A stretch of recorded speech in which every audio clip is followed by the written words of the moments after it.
Hello， 大家好，欢迎大家来到交通部中央气象局台湾南区气象中心，我是张瑞正记者。首先就来介绍一下我们气象展示场的所有展出的物品。首先分为3个部分哦。我们气象展示场有3个大的主轴。第一个就是古迹文物展示场，在我身后这一栋18角楼，也就是俗称的胡椒馆，台语叫做胡椒馆。这一栋胡椒馆是我们的古迹文物展示场，它里面展出120年前日据时代的气象观测设备以及记录都完整的呈现在里面。然后其次第2部分就是我们左手边这一栋大楼啦，它里面的现在气象科技展示场。然后再来就是位于5楼，第3部分是位于5楼的中央气象局历史展示中央气象局历史展示这个部分呢，这是我们去年刚建制完成的有关于中央气象局从过去到现在整个历史沿革以及观测预报等等的作业发展史都在里面。原台南气候所建于日治时期明治31年1898年。以圆形建物与宽烟囱塔楼2者构造组成，是台湾日治初期新建的少数大型建筑之一，也是台湾现代气象观测的启蒙地。1998年宣告为台南市定古迹，2003年升格为国定古迹。我首先来介绍一下这一栋古迹。这栋古迹呢，建制在1897年，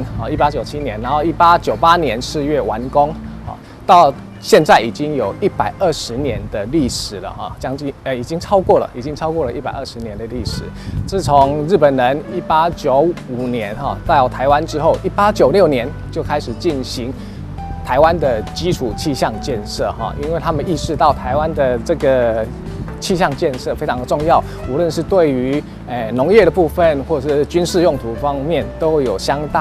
当重大的影响。所以他们就规划了5个气象观测网，分别是在台北、台中、台南以及恒春跟澎湖这5个地方建制气象观测所。然后目前很可惜的，唯一留存下来就只剩下这一栋建筑物这一栋也是东亚唯一一座最古老的气象建筑物。它的外观相当的特别我们可以看到中央高塔的部分是我们的那个观测风力塔的高度大概是12米的高度。然后旁边看到的那个屋瓦是日式的文化瓦总共有18边形，它的墙面也都是有18边形的造型。然后这栋建筑物在1929年的时候有重新再整理过一次以前它的外表是水泥的外表，并没有像现在贴上这个瓷砖的那个状况。在1929年的时候有重新再做过整修在1920年代那时候相当流行这种所谓的13勾面砖因为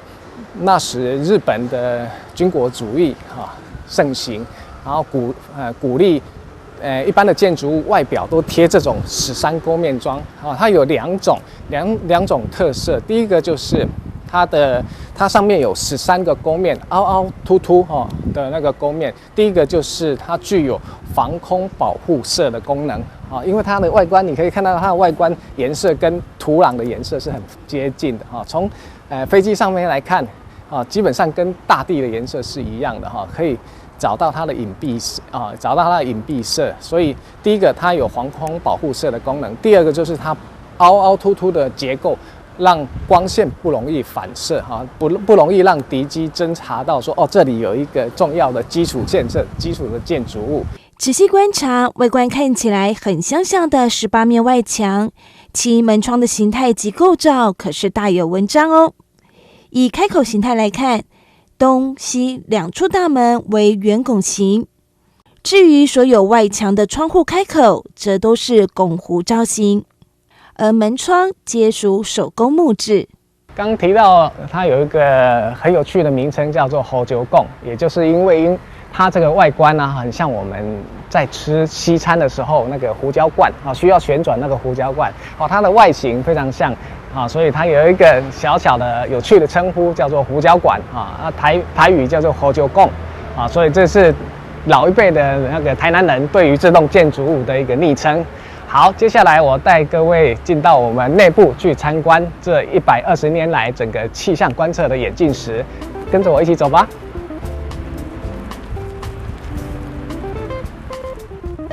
好的，我们现在进入原台南测候所内部空间的部分。好，首先由这张图来看啊，我们原来台南测候所内部空间，好，可以分成3个同心圆。3个同心圆状态，中间的同心圆是我们风力塔的部分，然后第2个同心圆就是我们现在位于的走道，最外面这个同心圆呢，分别切割成6个作业空间，分别是值班室、地震室、通信室、所长室、预报室、观测作业室啊，这个6个空间啊，这6个空间分别独立，可是它每一个空间都可以有独立的门，可以互通有无。这让我们那个气象观测作业能够互相的联系做紧密的结合。首先这间是观测室的部分，来，这一台仪器啊，就是供观测我们气压变化的气压仪气压仪的部分，它可以记录每一天气压即时的变化趋势。然后再来，各位可以看到这里有一些气象观测预报的手册时间都相当的古老你看这一本是民国45年的一个测报手册，然后这个是我们观测部就是气象观测员每天把气象要素观测完之后，必须要记录在这一本观测簿上面。这一本观测簿记录了每一天所有的气象要素的变化，都完整的记录在这里。然后记录完之后必须要发成国际气象电码，再透过电码的传送给世界气象组织让世界气象组织去收集世界各地所有的气象资料之后，再回送到各地的那个气象单位去画成气象图来做天气预报。隔壁的空间是做气象观测，把观测完的数据填到我们天气图上面。在以前古老的时代啊，气象站并没有很多可能只有几个单点的数据而已在没有多少的数据资料的情况下，要做成这张天气图是相当的不容易就零零散散几个点，然后就要把那个等高线图把它画出来，等压线图把它画出来是在远古时代没有电脑的时代这种作业是相当的了不起的。然后根据这些天气图我们去做天气预报天气预报完之后，就会发布这些比如说台风警报单天气预报单让民众知道贴在当时的那个公家单位的那个公布栏上面，让民众知道接下来是否有台风警报，或者接下来的天气是呈现什么样的趋势跟变化的。接下来我们进入到这间地震室这里面呈现的是阿座级的地震观测仪它的仪器相当灵敏，到目前为止它还是可以持续 work 记录地震发生时的震波不过我们已经让它退役了现在改由电子式的地震仪来记录。然后这个地震仪它记录的方式相当的特殊各位可以看到这张纸的构造是非常的特别它是一般的纸，然后再加上烟熏，我们用煤油去烧，然后制成烟熏的纸之后再把它放到这个记录器上面。今天如果发生地震之后我们中间有垂直跟水平向的感测仪产生震波之后，就会带动这个连杆记录在这张烟熏纸上面这张烟熏纸就会刮出痕迹出来你可以看到上面有记录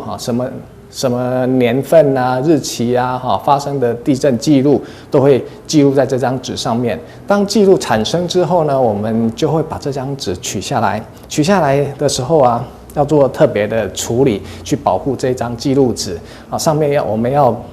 做那个透明漆的处理，让它那个烟熏的记录可以长期的保留下来。中间公共走道部分则悬挂着许多解说牌，透过详细的图文解说，带领着参观者更加了解台南气象博物馆的特色及建筑之美。好，现在进入到我们原台南测候所中央风力塔的部分。中央风力塔的展示空间呢，呈现我们在2002年古迹修复时的一些工法。首先介绍一下当时这栋古迹在整修的时候，毕竟它经过了100年的风吹日晒雨淋，已经陈列了一些龟裂。或者是剥落的现象我们从这张图里面可以看到一些砖块砌砖的部分都已经有产生裂缝了所以我们当时在2002年用的现代科技，也就是环氧树脂去修补整个那个砖块的裂缝用现代科技，然后一些碳纤的网去强化它的整个结构，然后再来我们可以看到这个白色的部分这白色的部分不是现代的那种油漆、乳胶漆之类的它是所谓的麻绒灰浆这是运用古法去把它修复完成了所谓古法就是在100多年前他们老一辈的人们他们的工法就是用麻绒，然后拌石灰去弄成麻绒灰浆，然后涂在我们那个砖块上面当成那个室内的那个隔间墙的表面处理类似我们现在的那个白色的油漆各位这样如果用手一摸，其实手上都会有白白的现象这种的好处啦它可以因为它有石灰嘛，可以吸收一些水分房子里面的那个湿气也不会那么重我们在2002年修复的时候，同样也是找老师傅来用同样的手法同样的工法来进行修复。这张图里面呢，各位可以看到这有原本的那个块木的楼梯结构，也就是我们各位看到这个目前是铁质的楼梯铁质的螺旋扶梯以前它是属于它是用块木去制作成的一个扶旋楼梯我们在整修的过程当中刻意保留了这一区让民众可以参观到以前块木的楼梯的原貌以及我们现在这种铁质不一样的风格两个去做比较。顺着楼梯往上走，我们来到了中央风力塔最顶端，这可是不对外开放的秘密之地哦。好的，我们现在来到中央风力塔的部分。以前的观测员就是来到这里来进行气象观测作业观测的项目包括云底高度、云量，还有哪一种云，或者是以及能见度我们站在这里最高的地方包括鸠岭台地在上面最高的建筑物，当时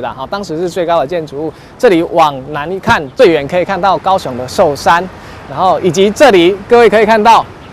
有风向跟风速的观测部分风向跟风速，它透过电线的连接，可以把资料传到下面的接收器，然后再由下面的接收资料去做一些细微的处理，然后再绘制成天气图，提供给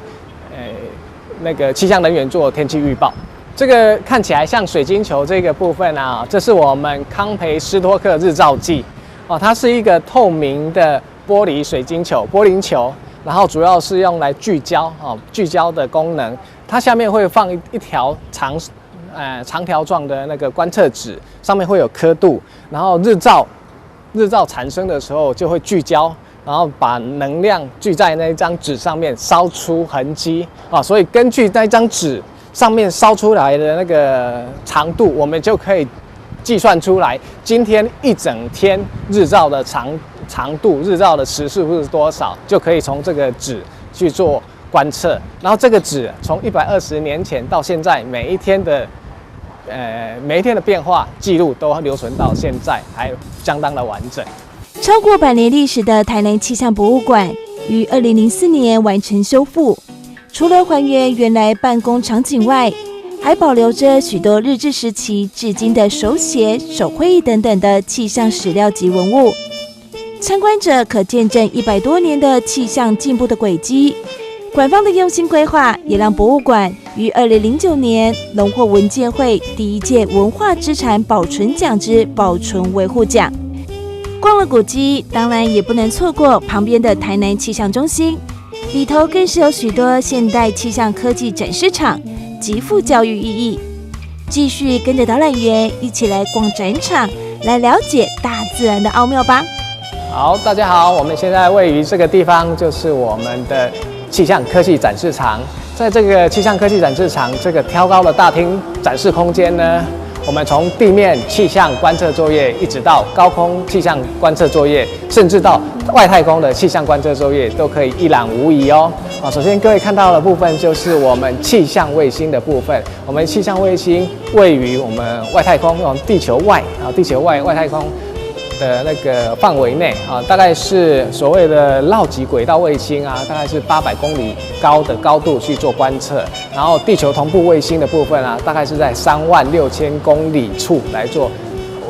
气象观测。然后这些观测到的卫星云图啊，都会及时的被送到我们这个展示台啊，多媒体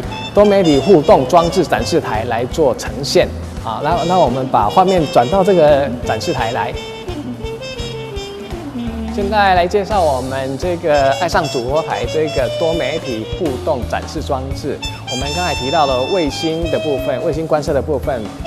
卫星观测就会把即时的卫星云图送到这个展示装置上面。我们可以从这个卫星云图来看，现在目前台湾上面的云层分布。云层分布以及未来云层的走向天气系统的变化，都可以从这个展示装置来一览无遗哦。首先这张图呢是我们可见光的卫星云图，然后接下来呢还有不同频道的这一张呢是红外线的色调强化卫星云图它可以去强化不同云层高度，比较红的部分呢就是高度比较高比较冷的云。好的，刚才介绍完地面观测作业这一颗叫做无线电探空仪每次小朋友到这里的话，目光总是放着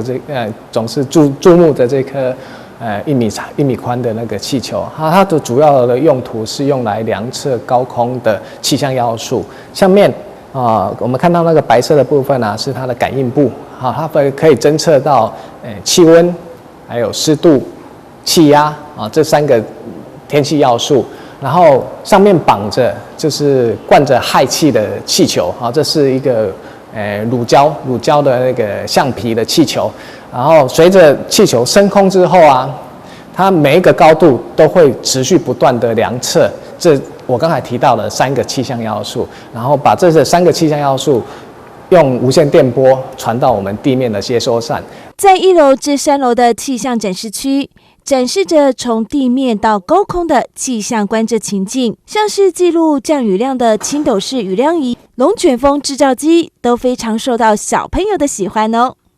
设于5楼的天文展示区，只是介绍研究天文现象所需要的基本常识、观测工具，并以可实际操作的模型展示了太阳、地球及月亮3者的关系，以及太阳高度角等生活常见的天文场景，不仅可帮助了解天体的奥妙，也希望能引发参观者对探索天文星象的兴趣。好，现在我们来到的这个位置是位于5楼的天文展示区。我们上方看到的是8大行星的模型，比较特别的是前方这一颗半球投影就是我们大距20半球投影系统。我可以经由我前方的触控萤幕来展示整个半球来播放。我播放一下我们地球360度的画面。我们360度可以旋转，借由这个触控萤幕来旋转地球，让地球我们现在看到的部分是极光的部分这极光我们通常知道极光是在北极嘛看极光通常都会跑去加拿大啦，或者是北欧去看极光。可是南极有没有极光？很少人去南极看极光嘛，因为毕竟南极大陆是比较冰天雪地的冰冻状态所以很少人会去南极看极光。不过我们也可以在南区气象中心来看一下南极的极光我们借由这一颗球体的转动，我们可以360度来看地球，也可以从外太空的角度外太空的角度来看一下这是我们从外太空来看整个地球人造卫星的分布情况当然这些人造卫星现在的人造卫星不止这些啦。我们前阵子去年有发射了台湾的福尔摩沙5号卫星目前是还没有更新在这上面。不过我们可以从这上面来看一下整个地球上外太空那个卫星的走动分布状态。然后再来就是我们来看一下我们8大行星距离我们地球最近的是哪一颗呢？距离我们地球最近的是火星。最近最夯的话题也就是到底有没有火星人嘛？我们来这里看一下有没有火星人在火星上面活动。我们上面有一些字啦去做一些标记，包括这个是叫做奥林帕斯山。奥林帕斯山，还有这里有呈现的什么精神号啦、好奇号啦的着陆观测地点这探测地点都有清楚的标志在上面。然后这个奥林帕斯山呢是火星上面最高的山，它的高度大概是我们圣母峰的3倍高大概是22公里的高度。然后再来看到有一个细细长长的。这个叫做水手峡谷这个长度大概是4000公里长4000公里是非常非常长。我们地球的半径大概是6000嘛不过这个水手峡谷的长度大概就是4000公里，它的宽度是200公里，深度是10公里比美国的大峡谷还大上好几倍的规模这是火星上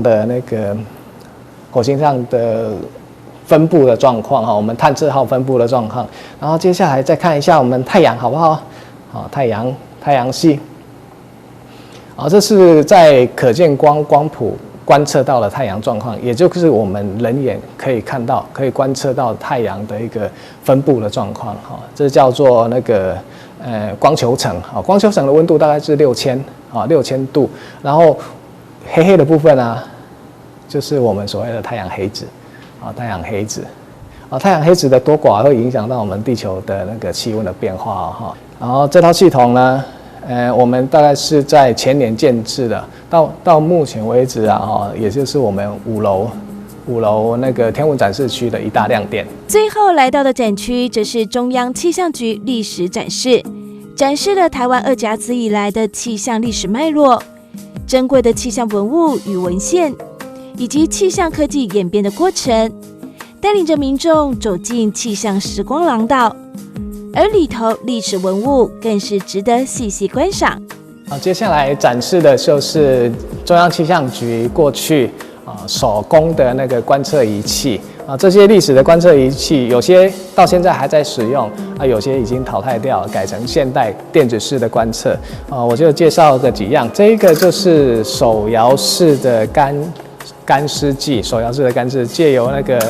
摇动去做量测里面有那个温度计湿度计等等我们可以做一些量测，手摇式的干湿计。这是铁管式的地温计这是一个温度计，然后这一个温度计会深入到地底下看这个铁链的长度多少这个铁链大概是2米的深度，然后我们在地底下插入一个铁管空心的铁管，然后这个地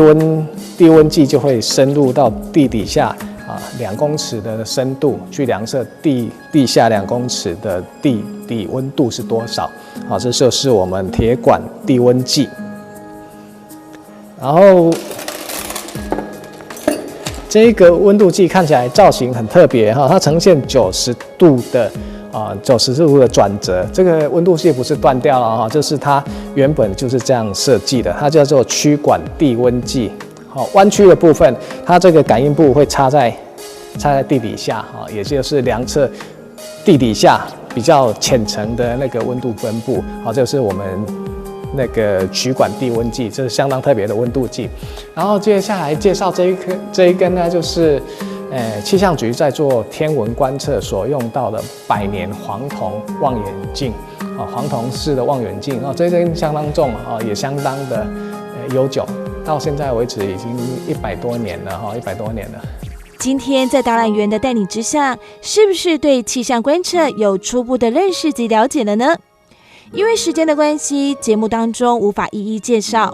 这么优质的环境教育展场，非常适合亲子共游，你千万不要错过哦！地震、海象、天文以及我们中央气象局历史展示，无论从以前的观测到现在的观测作业以及预报作业，我们完整的做一系列的呈现，从观测到预报以及到防灾等等，各位观众一定可以在这里学到很多很多相关的知识。尤其我们这里台湾南区气象中心在105年已经成为环境教育设施场所的认证。如果各位观众有环境教育的需求、环境教育时数的需求，可以申请我们环境教育课程一起大家来做环境，做保护环境、爱护地球的课程。谢谢大家的参观，谢谢。